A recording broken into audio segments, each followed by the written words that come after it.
One Room is a story of self-discovery, self-acceptance, and coming to terms with your own mortality. If you tuned into my last video, you know that I'm a big fan of romance anime and manga.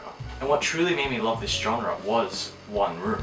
The show is tagged as a slice of life romance, but those tags just don't do it justice. It deals with such heavy themes that I'm surprised it doesn't have tags like psychological drama, POV. Sorry, I'm just getting a bit too excited. To not give too much away, the show centers around one room, one guy, to which we see the entire show from his perspective. None of that like self-insert Kirito shit. We're right there, and when she's speaking to us, she's speaking to me.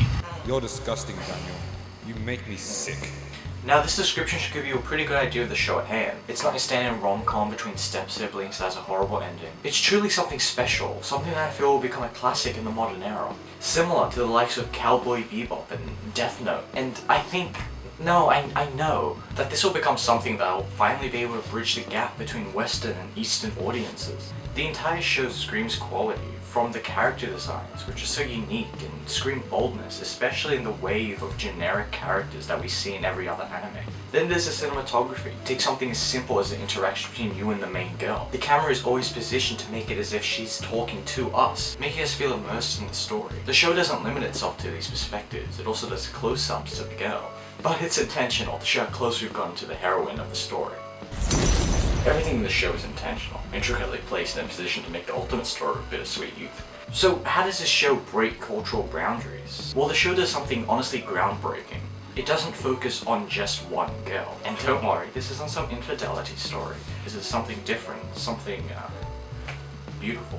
During the first season, we encounter 3 girls. Let's not call attention to their age because it's not relevant. Each girl gets a dedicated 4 episodes. The show isn't a competition between them like a harem anime. Each one wins at the end. There is no fighting between them. If that's not advocating for peace between your fellow man, or woman in this case, I don't know what is, especially in this current climate. So how does this show deal with 3 love interests and not dip into the moral grey territory of storytelling? Well, it's pretty simple actually. The show has direct ties to the religion of Islam, specifically with being able to marry 3 to 4 women. Keep in mind, not for lust or impure reasons. I mean, this show screams wholesome romance. So when I first saw the twist of the main protagonist, us, basically, going around and recruiting these 2 other girls for a harem, it felt a bit odd, especially with the show being so wholesome up to that point. But it was after watching the show a few more times that I think it finally clicked for me. The topic of outside religion isn't really talked about in Japanese media, but I think that's what makes this show so unique. Its take on another culture and religion.